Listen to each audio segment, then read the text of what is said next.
Good morning to one and all. Myself, Dr. Vidya Sharad Modi, librarian, Arts and Commerce College, Fondagat. The topic for my research is changes in communication and technology. Man being a social animal, communication is a vital part of human life since Stone Age. We shall discuss how technology has remarkably changed the communication. When considering communication, the aspects like cost, speed, time, and accessibility are essentially considered. The origin of speech and use of symbols and languages is the key factor for communication. All the technologies developed till date work on this very principle. The nature for communication are mainly started as immobile, mobile, and telecommunication. As name suggests, immobile communication comprises of ancient methods being code on Earth's surface, cannot be used for the long distance communication, and were only in written format. Discovery of paper helped mobile communication overcome the drawbacks of immobile communication, thus making possible to share ideas and communicate over long distance. Telecommunication catalyzed the communication all over the world. Invention of telegraph, telephone, gramophone, fax, radio, television, computer, internet, and smartphones has made all formats of communication possible today. Their working principle is deeply explained in my research.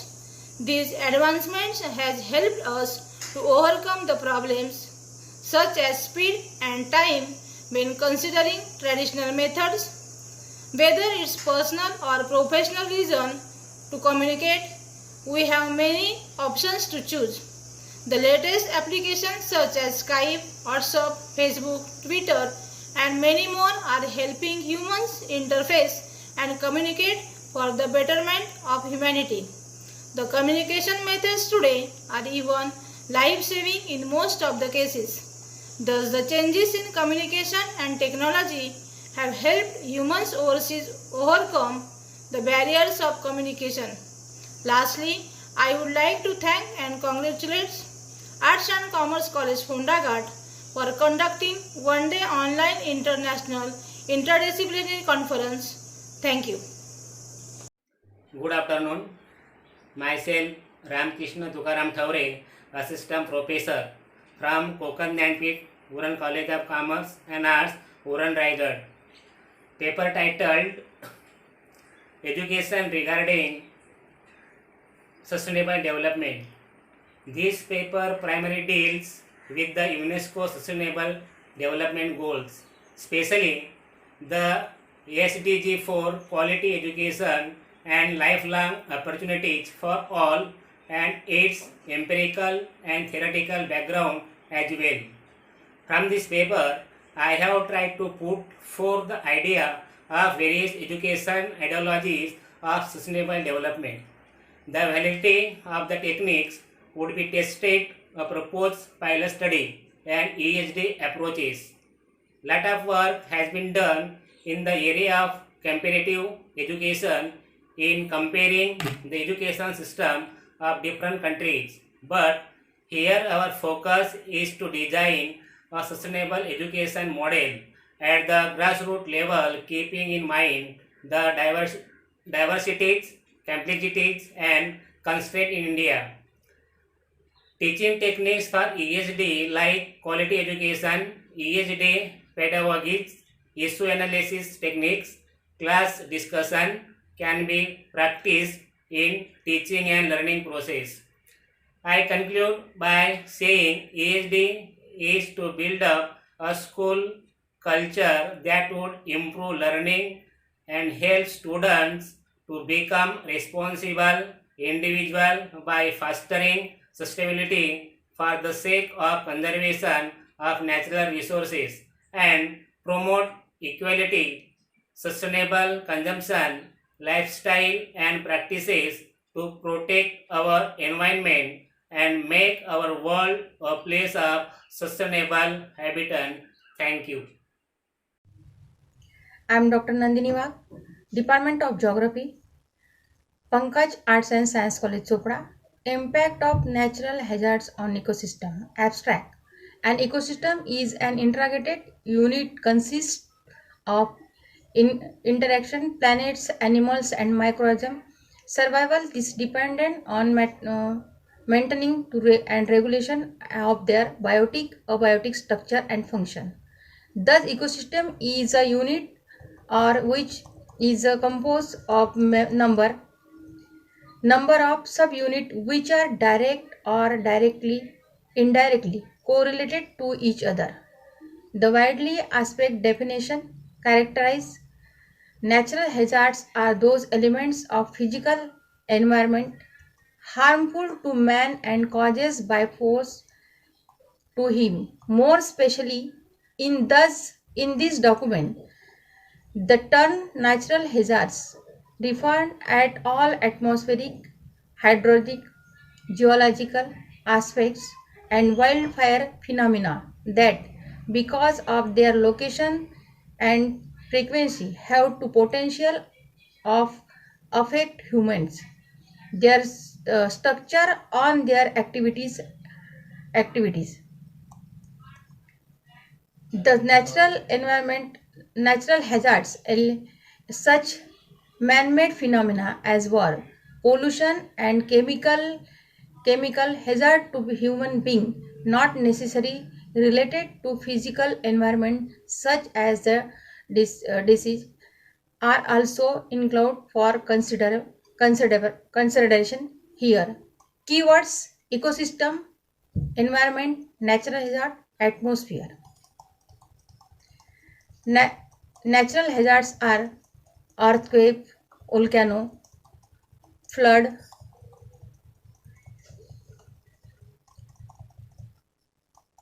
landslide, flooding, coastal flooding, river flooding, and tsunami, hurricanes, that's etc.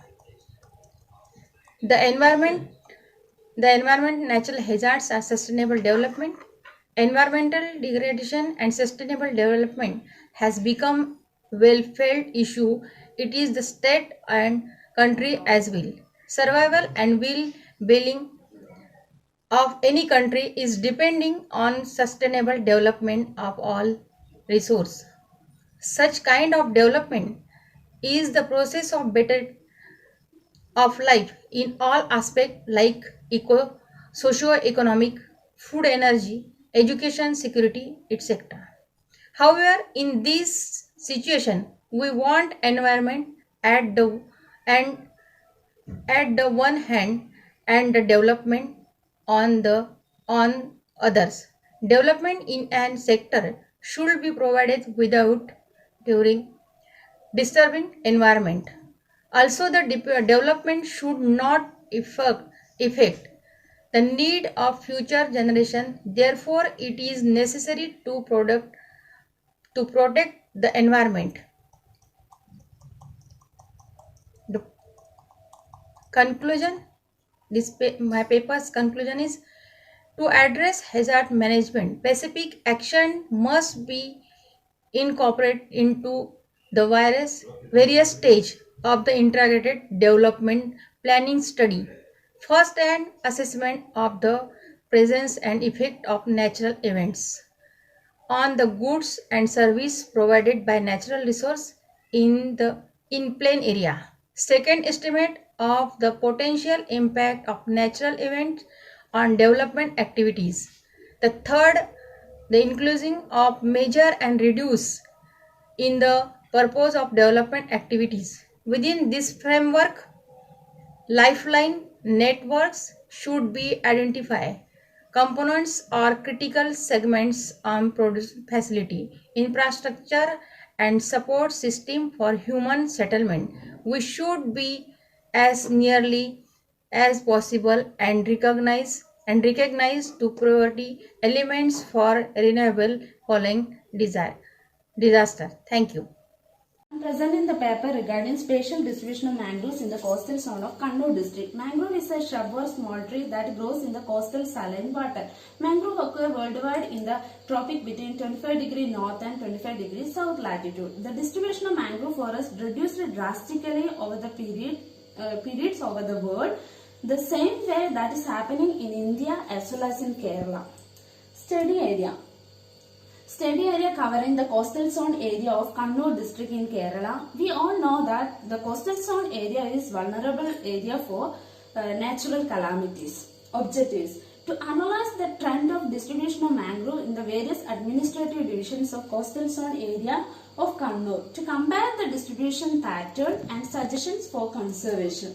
Materials and methods. Primary and secondary data collection is used for the study, and base map is prepared by using the topographical sheet. Distribution pattern is mapped by GPS survey and using ArcGIS 10.4 software and Google Earth imagery for ground truth verification. Result and conclusion.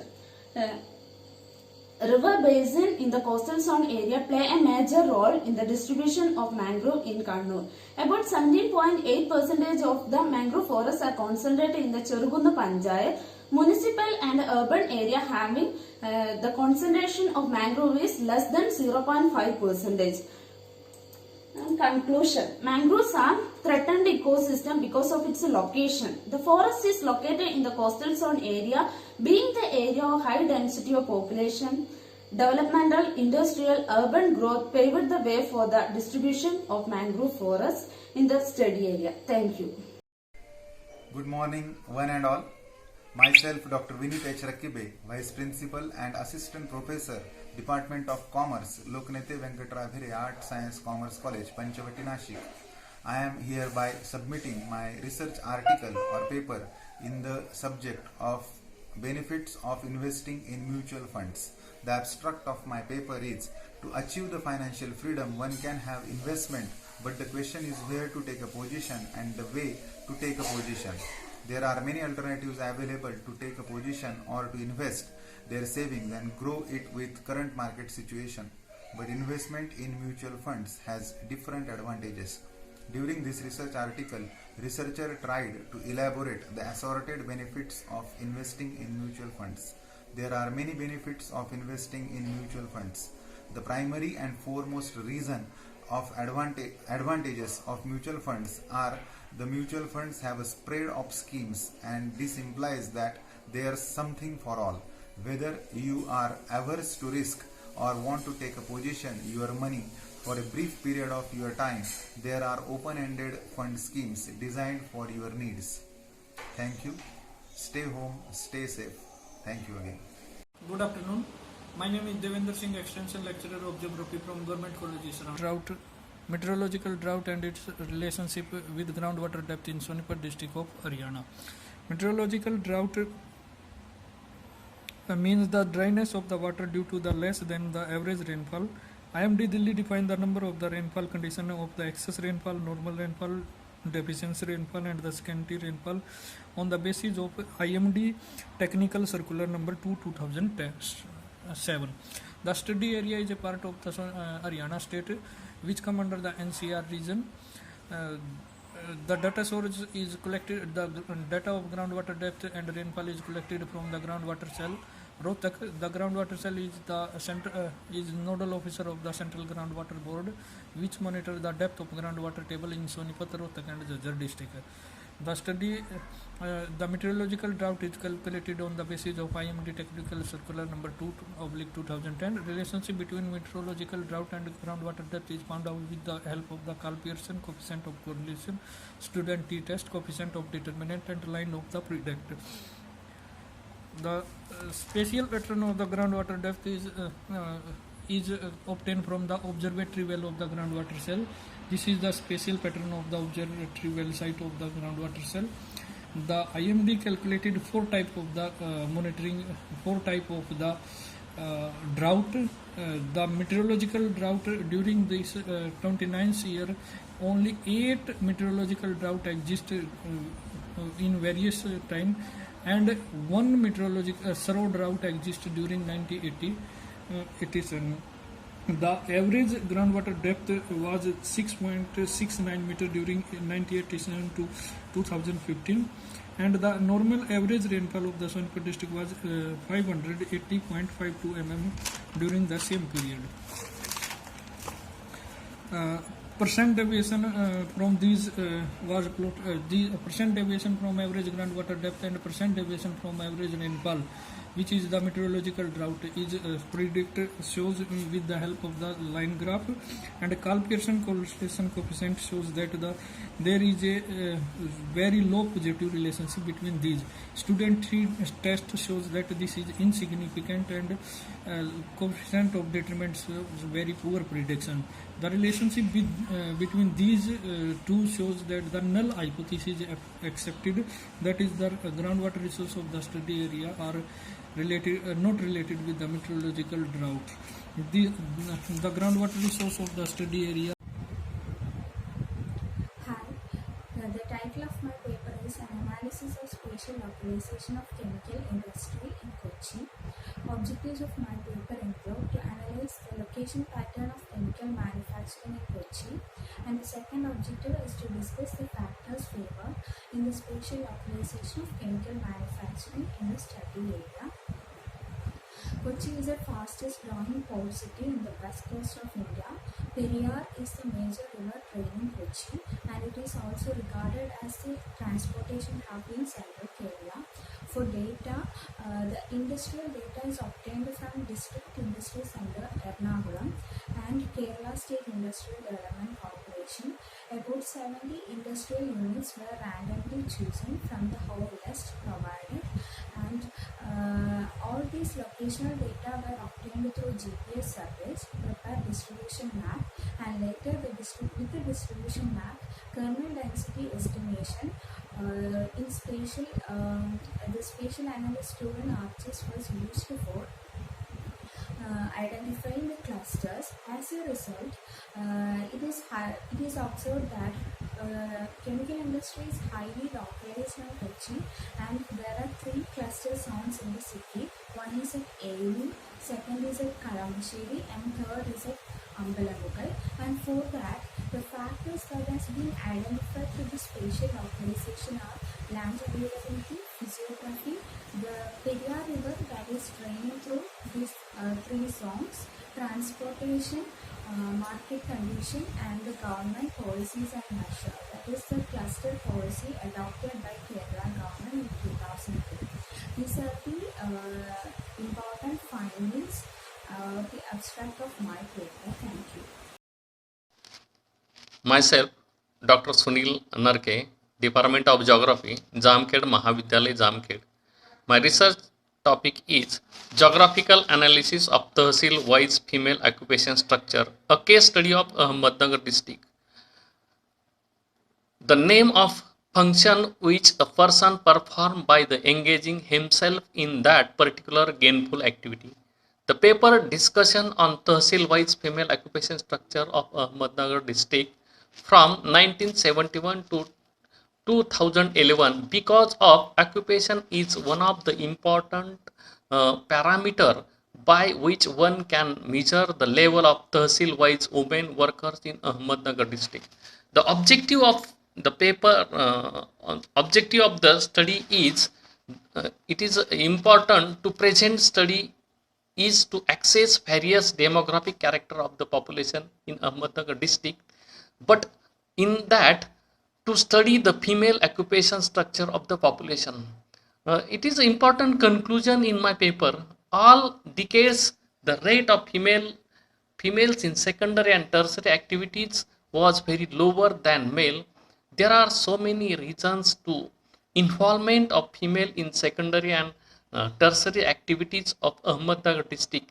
These reasons are low due to the low literacy rate, as well as admission in professional courses are very low, social background and attitude toward the females, age at marriage comparatively lower than the male, as well as economy of the district is agro base, low industrial development. All these are responsible for low enrollment in secondary and tertiary activity but higher female population engage in primary activity. These are the important conclusion in my paper.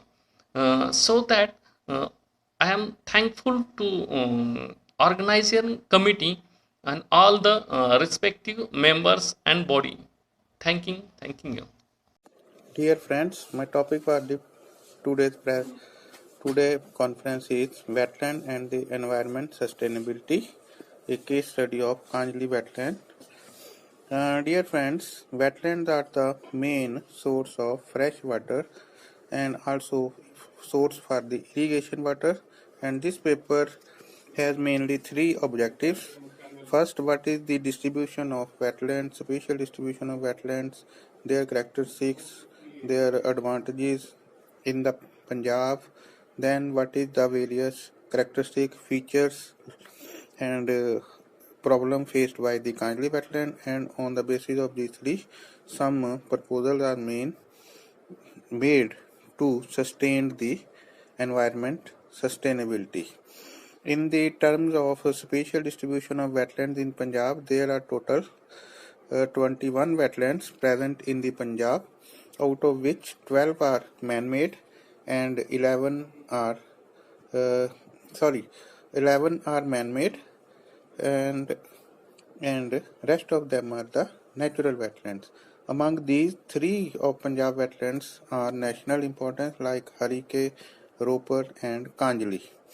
All these wetlands are having a vast potential of serving the pupil, like they recharge the underground water table, they provide fauna and flora, they balance the hydrological cycle, they are food support the food chain, food web. And then friends, about the Kanjli wetland, it is established in 1988 by the Raja Randir Singh by making a barrage on the Kali Bain along the village Kanjli. From there it gets its name Kanjli wetland. It is spread over the 12 villages. It has many features like easily approachable hai. It has a different types of ecosystem, dense forest cover, source of water supply, irrigation, and so on. It has many type of aquatic species. Then it also facing some problems like water hyacinth, encroachment, then poaching, then you can say neglected by the government in relation to tourist support. Keeping all these aspects in mind, this wetland is proposed with certain proposals to develop it as a environment sustainability center in Punjab. Thank you very much. Good afternoon to all. Today I am presenting a research paper on an anthropogenic influence on cliff destruction in Varkala coast in Kerala. Then cliff is the most important and erosional geomorphological feature on coastal area. Cliff is only found in Kerala. Then many coastal locations are found in many Kerala coastal location. Then the cliff is the many rare, important and geomorphological feature in Varkala coast. It's a very rare feature and it's a erosional feature. It's a minute landform located in Varkala Pavanasham beach side. Then to coming to the study area. Study area is Varkala. Varkala is located in Thiruvananthapuram district. Varkala is a very holy faith, traditional, cultural and tourism activities are more in this place. Then Varkala is mainly called Varkali Formation. Varkala is a geo-heritage site. Then the geological monument. Varkala is found in many coastal features are located in this area, and very rare form of cliff is located in the Pavanasham beach side. Then the map. Then methods and techniques, I choose methods and techniques, questionnaire, field survey, then data, tourism data, etc. Then the main important problem of cliff destruction. Cliff destruction is very important problem in this area. Then cliff process is formation process is physical activities. Then the main important destruction activities are anthropogenic activities. Anthropogenic activities are made by man. Then constructional activities in the Pavanasham beach side. Then tourism pressure is high in this cliff side. Then the vehicle parking is mainly located in the top of the cliff area. Then helipad area is located in the top of the cliff. Then the tourist pressure is high in this area. Then cliff destruction is many in this area. Then anthropogenic activities are highly in this cliff destruction. Then cliff destruction is the main activities are anthropogenic activities. Thank you. मी doctor Manohar Kumbhare, सहयोगी प्राध्यापक पाली व प्राकृत, वसंतराव नाईक शासकीय कला व समाजकल्याण संस्था Morris college Nagpur. माझा संशोधन पेपरचा विषय आहे पाली साहित्यात प्रतिबिंबित पर्यावरण विकास. यामध्ये पाली साहित्यामध्ये दिलेलं आहे की सभ्य सत्ता सुखी होंतु सभ्य होंतुच खेमिनो सभ्य भद्राणू पसंती ना कंची दुःख मागमा. म्हणजे सर्व प्राणी सुखी होत, सर्वांचे मंगल हो, सर्व प्राणी आनंदित राहोत, कोणीही दुःखी राहू नये, अशा प्रकारे बुद्धांचे या ठिकाणी वचन आहे.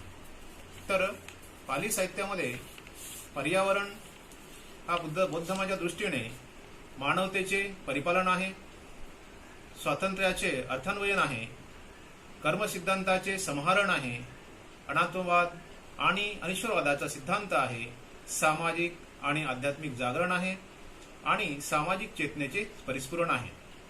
ते आहाराच्या पवित्रतेचे सूचक आहे, निर्भयतेचे अंगण आहे, प्राणतेचे व्रत आहे, समतेचे प्रशस्त द्वार आहे, धम्म आणि विज्ञान चेतनेचे समीकरण आहे, अहिंसेची असीमित परिधी आहे, चरित्राची कसोटी आहे आणि नैतिकतेचे मूल्यांकन आहे. याला वस्तुतः सर्वोदयी चेतनेने परिपूर्ण समाज रचनेच्या सूत्रधार म्हटले गेले पाहिजे, ज्यात संपूर्ण विश्वाचे कल्याण जोडलेले आहे. यामध्ये पुढे पाली साहित्यात बुद्ध म्हणतात, आरोग्या परमालाभा संतुष्टी परमं धनं विश्वासं परमं याती निब्बाणं परमं सुखं. अर्थात आरोग्य परमश्रेष्ठ लाभ आहे, संतुष्टी परमश्रेष्ठ धन आहे, विश्वास श्रेष्ठ नातेवाईक आहेत, तर निर्वाण श्रेष्ठ सुख आहे. पर्यावरणाचा संबंध पृथ्वी, जल, अग्नी, वायू, वनस्पती बरोबरच सोबतच मानसिक आणि सामाजिक उत्थानाची सुद्धा आहे. वस्तुतः व्यक्ती आणि समाजाची संपूर्ण प्रगती, विकास, अहिंसा आणि मानवतेच्या सिद्धांताने पुष्पित आहे आणि फलित होत असते. त्यामुळेच बौद्धाचार्यांनी पर्यावरणाच्या सिद्धांताला प्रारंभापासूनच परिपुष्ट केले आहे. करणीयमेत सूत्रात बुद्ध म्हणतात, येकेची पाणभूतत्ती तस्सावा थावरावा अनवशेषा दिघावा येवा महंतावा मज्जिमा रस्सोण कुथुला दिठ्ठाव येव अधिठ्ठा येच दूरे वसंत्य विदुरे भूताव संभवेसी वा सभ्य सत्ता भवंतु सुखितत्ता. अर्थात जे काही पृथ्वीवरील, पाण्यातील, आकाशातील प्राणी आहेत, जे दीर्घ आहेत, मोठे आहेत, मध्यम आहेत, रस्व आहेत, सूक्ष्म आहेत, स्थूल प्राणी आहेत, जे दृश्य आहेत, जे अदृश्य आहेत, जे लांब आहेत, जे जवळ आहेत, जे विद्यमान आहेत, जे भविष्यात उत्पन्न होणारे आहेत, म्हणजेच गर्भात आहेत, ते सर्व प्राणी सुखी होत. सिंहचम्म व्यग्गचम्मं दीपचम्मं यो धारेय या पती दुकटस्सा.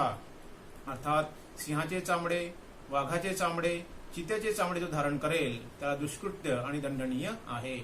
तत्कालीन लोक सिंह, वाघ आणि चित्याला मारून त्याच्या चमड्याचे आसन बनवित असत. तसेच गायीच्या बछड्याच्या चामड्याचे जोडे बनवून पायात घालत असत. बुद्धांनी या सर्वावर बंदी घातली, हे दुष्कृत्य आणि दंडनीय ठरविले. अपादको, द्विपादको, चतुपादको, बहुपादको सभ्य भवंतु सुखितत्ता. बुद्ध म्हणतात की जे अपादक किडेमाकोडे आहेत, द्विपादक मनुष्य प्राणी आहे, चतुपाद 4 पाय असणारे प्राणी आहेत, बहुपादक म्हणजे अनेक पाय असणाऱ्या प्राण्यांविषयी चुल्ल वगात बुद्धांनी मैत्रीभाव सांगितला आहे. सब्ब पापस्य करणं कुशलस्य उपसंपदा सचित्त परियोदपणं एतं बुद्धान शासनम. अर्थात सर्व प्रकारची पाप न करणे, कुशल कार्याचे संचालन करणे, संपादन करणे, चित्ताला परिशुद्ध ठेवणे हीच बुद्धाची शिकवण आहे. शेवट कंक्लुजन असा आहे, निष्कर्ष आहे, वैश्विक पर्यावरण समस्यांचे समाधान आम्हाला पाली साहित्यामध्ये सापडते. जर पर्यावरण वाचवायचं असेल व पर्यावरणाचा शाश्वत विकास करायचा असेल तर बुद्धाच्या पंचशील, अष्टशील, 10 शिक्षापद, 37 बोधिपक्षीय धम्म, 4 आर्य सत्य आणि अष्टांगिक मार्ग म्हणजेच दुःखमुक्तीचा मार्ग हाच तो सुखाचा मार्ग आहे. तसेच शील, समाधी, प्रज्ञा, 10 पारमिता, प्रतित्य समुत्पाद, विज्ञानवाद, अनिश्वरवाद, अनात्मवाद, कर्मसिद्धांत इत्यादी आम्हाला स्वीकारावे लागेल. त्याचबरोबर पाली साहित्यातील संविधानिक मूल्य समता, स्वातंत्र्य, बंधुता आणि सामाजिक न्याय मार्गाचा अवलंब करून बुद्धाच्या शांती, अहिंसा आणि मानवतेचे पर्यावरण निर्माण करावं लागेल. तेव्हाच आपण पर्यावरणाला, समस्त विश्वातील जीवसृष्टीला आणि मानव तसेच मानवतेला वाचवू शकतो. धन्यवाद. Good morning. I am Dr. Jyoti Pathare from HPT Arts and RYK Science College. Present paper for Fundaghat Conference along with my co-author Dr. Anil Kumar Pathare. The title of the paper is Socio-Economic Dimensions of Tribal Population Characteristics at Khambale Village, Nashik. The paper has undertaken to study tribal population characteristics at micro and macro level, and an attempt has been made to assess, analyze, describe and interpret the tribal population characteristics. The main aim of the paper is to study the socio-economic dimensions of the tribal population of Khambale village of Nashik district. For this paper, we use primary as well as secondary data for this research work. Primary data collected by field survey. The demographic and socio-economic characteristics of the tribal population of Khambale village have been studied to find out the problems of this population. The study reveals that the literacy rate of the tribal population is very low, which is around 50.29%, and most of the tribal people in this village are engaged in primary activities. The tribal population faces some problems such as poverty, alcohol addictions, low standard of living, etc. 36% of the families are unsatisfied with their socio-economic conditions. This kind of study may be helpful for planning and development of tribal community and to mitigate the socio-economic inequality. Thank you.